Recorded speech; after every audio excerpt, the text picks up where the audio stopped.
Warning, this video may contain content that may not be suitable for children or anyone else that is easily offended. Strong language, graphic content, nudity, bad jokes, and a possible idiot, aka myself, may be featured in the following clip. Viewer discretion is advised. And is not responsible for any damages that you receive watching this video.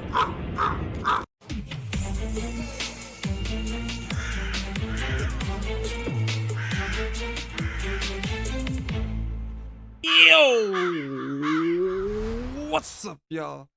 It's Zems, and welcome to another reaction video. Today we're gonna be reacting to Mr. Baller's the most terrifying night in the woods story I've ever told. Of course, Halloween is right around the corner, so why not kick off the upcoming week with some spooky videos? This is one of many videos that may be coming out on this channel, but who knows? And we're right around the corner from 10K, so if you guys can make it happen right before Halloween, it'll be the best Halloween I've ever had. With that being said, let's get it. Today's story is a classic, scary cabin in the forest story, but with a very big plot twist at the end.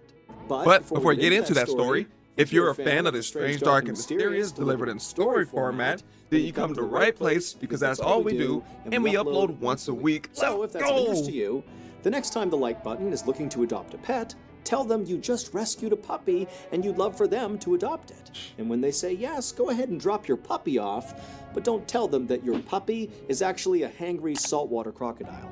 Also, please subscribe to our channel. People don't know about the Mr. Ballin' dance, so you don't miss people don't know about it. Okay, let's get into only their OGs know about the Mr. Ballin' dance. Let's go. That's the Mr. Ballin' dance. Who's out there? On the night of October 17th, 2019, a 47-year-old woman named Ada Quintal stepped out of her family's cabin in rural Michigan to take her dog for a walk and have a smoke. It was very late. It was about 1:30 in the morning.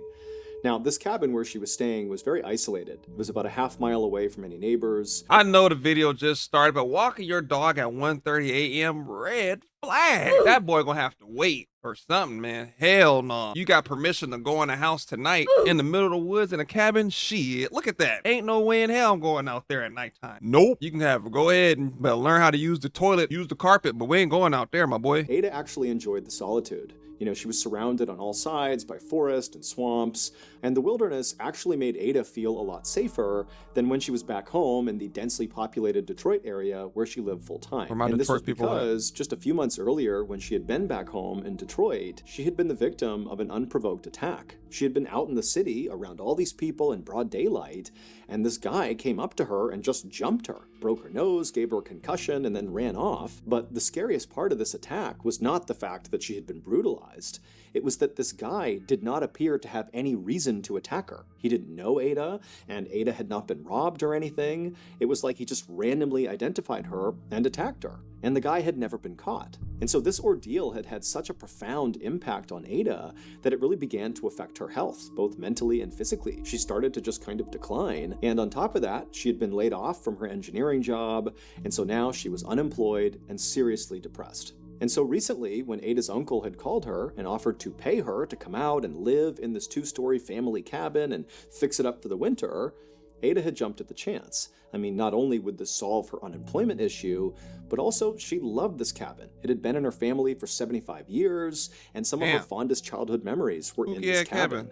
And so she looked at this as a chance to kind of get away from the city and just be in her happy place and kind of reset and recover from the trauma of the attack.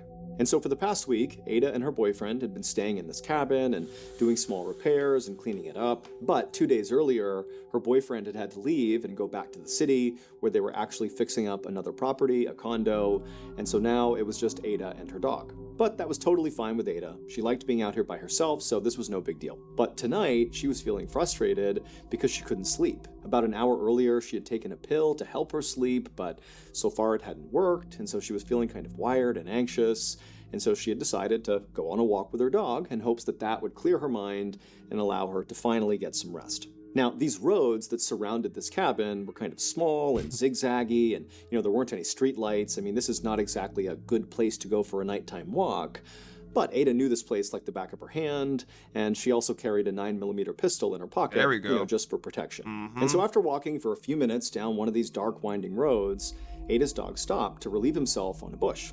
So as the dog was going to the bathroom, Ada just casually smoked and waited. But at some point, the dog just stopped going to the bathroom, turned slightly, and began growling, and its ears perked up, and it was looking off into the darkness right ahead of them. And so Ada instinctively took her flashlight and raised it up and aimed it in the direction her dog was looking. And right away, the cone of light illuminated these two eyes looking right back at Ada. And immediately Ada knew what she was staring at. It was a mountain lion. And so doing her best to stay calm, Ada slowly reached into her pocket to pull out her gun, but before pulling it out, the two eyes blinked shut, and then she heard it kind of turn and run off into the forest. It was gone. Once Ada was sure the mountain lion really was gone, she breathed a sigh of relief and then very quickly tugged on her dog's leash. They turned around and she hustled back towards the cabin. When Ada reached her cabin, which was all lit up because she had left all the lights on before she had left, she jumped up the front steps, she opened up the door, she went inside with her dog, and after letting her dog off the leash, she shut and locked the door. Then she grabbed her phone and texted her boyfriend to tell him about this mountain lion. And then after hitting send, Ada felt relieved to be back in her cabin, but at the same time, she still felt very on edge. I mean, she had been, just a few feet away from a mountain lion in the middle of the night, in the middle of nowhere. But as Ada was doing her best to calm herself down, she heard this noise coming from outside the living room window, almost like twig snapping, like somebody was walking past the window. And so the way this cabin was set up is when you first walked inside, you were in the kitchen, and then the back half of the cabin was a living room, and then there were also stairs leading up to a second floor. But from in the kitchen, you had a clear line of sight into the living room and vice versa. It was kind of like one big room with two functions. And so from where Ada was standing in the kitchen, she could clearly see the window in the living room where this noise had kind of come through. But because the inside of the cabin was all lit up and the outside was dark, from her perspective, all she could see was a reflection on that window. So to look outside that window to see what had made that noise, she would need to get right up next to the window. And so feeling pretty nervous at this point, she walked across the cabin, she made her way towards this window, and then she pressed her face right up against the glass to look outside. But all she saw outside was just darkness. I mean, there was nothing out there. And so Ada stepped back from the window and started to wonder if maybe the sound she had just heard was maybe that mountain lion. Maybe it followed her back here. That was terrifying, but at least she was inside. But also she was thinking to herself, mountain lions are not known for being aggressive towards humans, and they wouldn't come up to her cabin like this and prowl around outside. Well, not to humans. But the damn seen old Kibbles and Bits. He's seen old Kibbles. He said, rah, rah, rah, rah. He's about to go out there and get him a piece of slab, bro. If it came down to it, Kibbles gotta go, bro. I'm sorry. I love you, my boy. Take my ass right down to Petco or the nearest animal shelter and get me another one and name him Junior, like off of the one movie. Silo, and then Silo died. He named him Silo Junior. That, bro, I'm doing that. Hell no. But I highly doubt there's a person out there that's in the woods. But then again, like, if you out there in the woods with that damn mountain lion, bro, that's insane. I hope there's no holes or nothing like that inside the cabin because I know she's doing some repairs, you know what I mean? So hopefully that's not the case. Or maybe it's the uncle, like on some Scooby-Doo type shit where he's trying to scare her out of the house after she done all the repairs. He's like, sucker, I didn't have to pay you after all. Just not what mountain lions do. But Ada didn't really have any other explanation, and so she told herself, it's gotta be nothing, there's nothing out there, this is a safe place. And so she kind of forgot about the noise, and she took off her coat and put her stuff down, and then she sat down on the couch in the living room, turned on the TV, and tried to relax. But only about 20 minutes later, when Ada had finally relaxed and was even thinking about getting into her bed and going to sleep, she heard another noise coming from that same window in the living room. And this time, when she looked up and looked out that window, despite the reflections inside the cabin, she could clearly tell there was something moving outside of her cabin. And it was definitely not a mountain lion. It looked like a man. And so Ada had to stifle a scream, and then instinctively she lunged for her gun on the coffee table, and then darted behind the couch and crouched down to make sure whoever was out there couldn't see her. And then, with gun in hand, she began calling out to the person out there that, hey, I'm armed. If you come in here, I'm going to shoot you. But it was just silence. And then Ada strained her ears to try to hear any sound that would give away where this person went. Were they still outside that window? Had they moved somewhere else?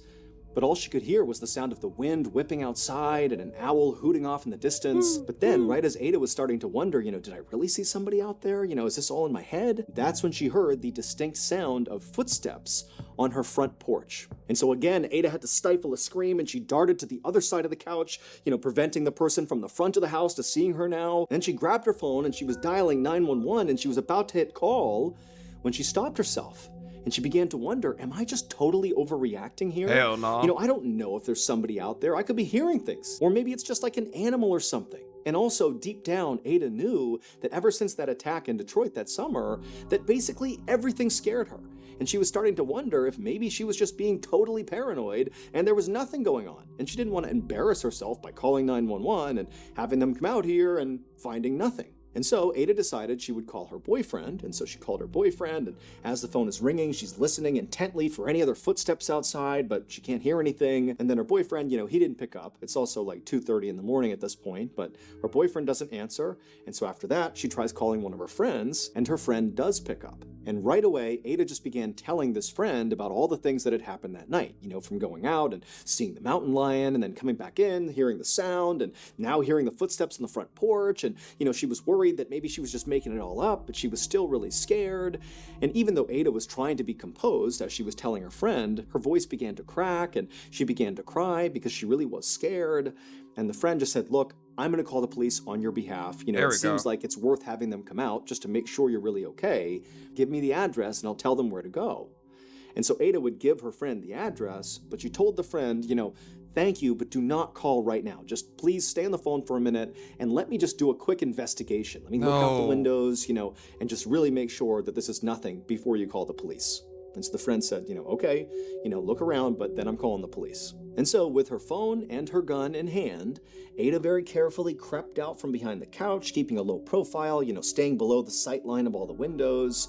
And she crept from the living room into the kitchen towards the front of the house. And she walked over to the sink and she very slowly raised her head until she could just barely peek through the window right above the sink that overlooked the front porch. Because remember, that was the last place she had heard sounds from the front porch. And so she very carefully peeks and looks out the window. And there's nothing there. Nobody's on the porch. It's just empty, dark forest. She's safe. Ada let out a relieved half cry, half laugh, and then stood all the way up and felt totally ridiculous because clearly she had just imagined, all these people wandering around the outside of her house. And so she was about to tell her friend that, hey, sorry, there is no issue here. Don't call the police. But before she could get the words out, Ada happened to turn around and was looking back towards the living room, and she froze. Because there, in that same window she had heard those sounds coming from in the living room, was now the silhouettes of two men, clear as day, just looking in the window right at Ada. And so acting purely on instinct, Ada just raised her gun and aimed it at these two men. And to her horror, the two men also raised guns and aimed them right back at Ada. And so Ada just started firing her gun at the window. Go ahead, and Ada. Men began shooting back at her. And right before Ada leapt to the ground, she was pretty sure she hit one of the men in the head with one of her rounds. And so she lands on the ground. It's absolute pandemonium at this point. Damn, Ada. And her friend, who's still on the phone, is screaming like, what's going on? What's going on? And all Ada could think to do was yell out, there's two men, they're shooting at me, I think I shot one of them. And the friend is screaming, I'm gonna call the police. And then the line goes dead. And Ada, who's crouched down behind the kitchen island at this point, she realizes all the shooting has stopped. It's now dead silent in the cabin. And so for a second, Ada was thinking to herself, maybe I managed to shoot both of them, and that's why it's quiet right now. But then another thought began to enter her head, that maybe she had only shot one of them, and the other survivor was moving. Bro, that's what I'm talking about, Ada. If you watching this right now, you're cold-blooded.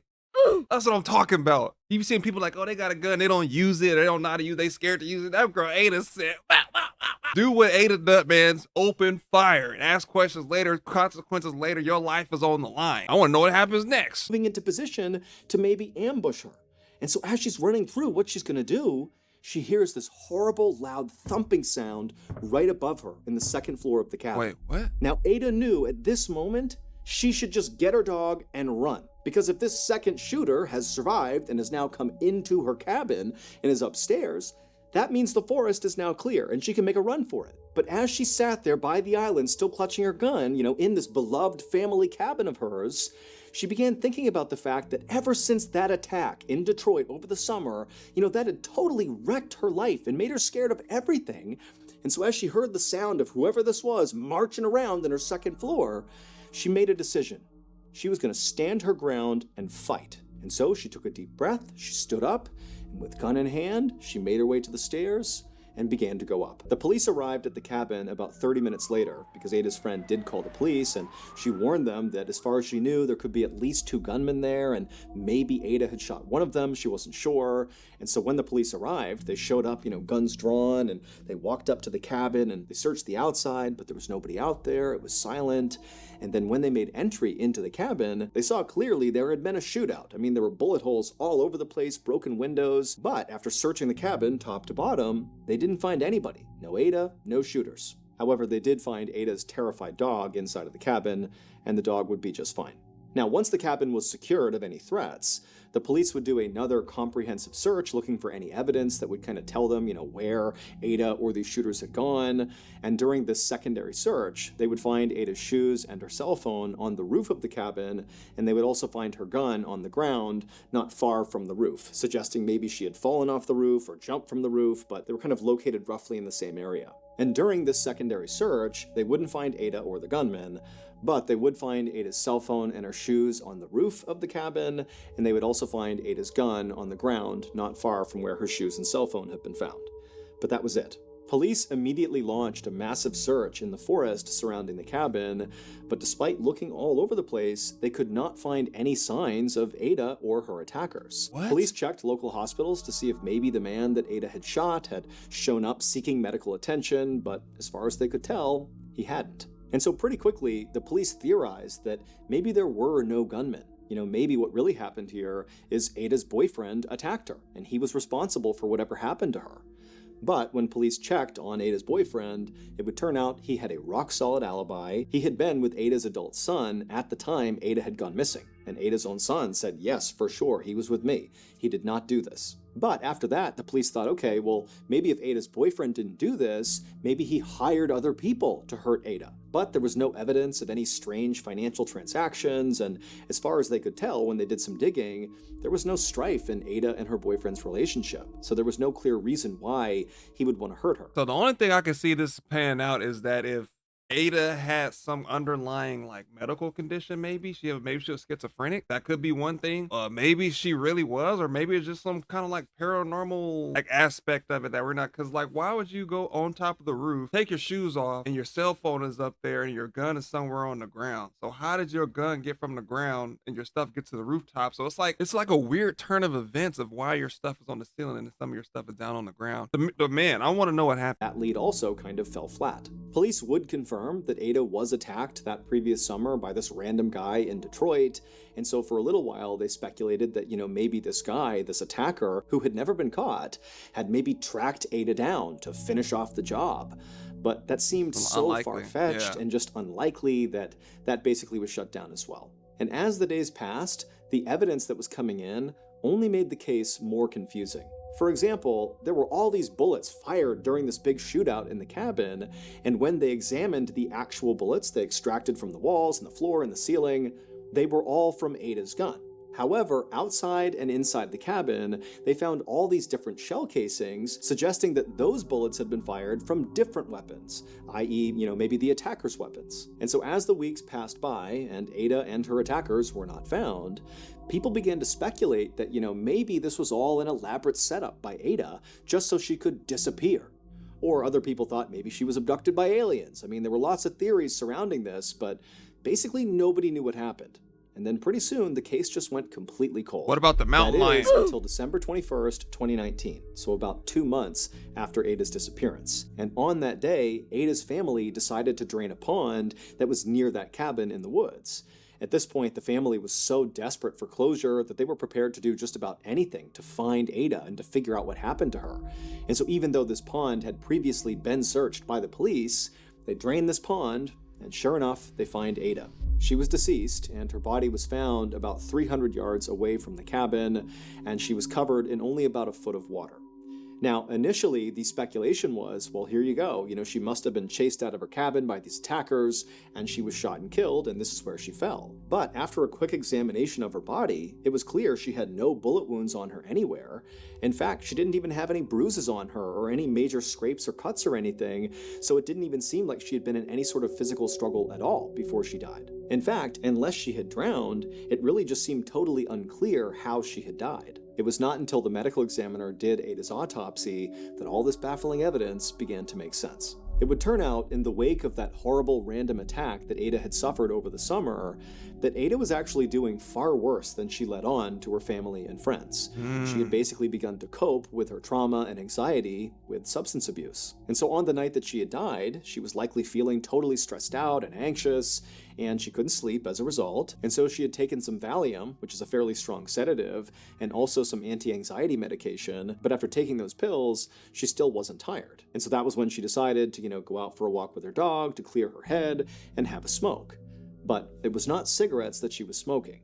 She was smoking methamphetamine, known simply as meth. And meth is a very strong stimulant. I'm so sorry, y'all. I would like to retract my statement I made earlier. Make sure you utilize firearms carefully. I did not know she was under the influence of a controlled substance. So if that being the case, do not do that. Do not operate firearms while under the influence of any kind of medication or anything that can influence you mentally and possibly cause hallucinations or anything like that. I mean, at the end of the day, it's kind of like, it sucks that her life was changed due to this evil person roaming the streets and just randomly attacking people. And it still happens to this day. Like, people just randomly attack people and all that. That's why I tell people, when you go out, pay attention to everybody. You never know what's coming. You just never know. Some people just walk around and start randomly stabbing people. I've seen where people poop and then start smearing poop on people. Like, the world is crazy.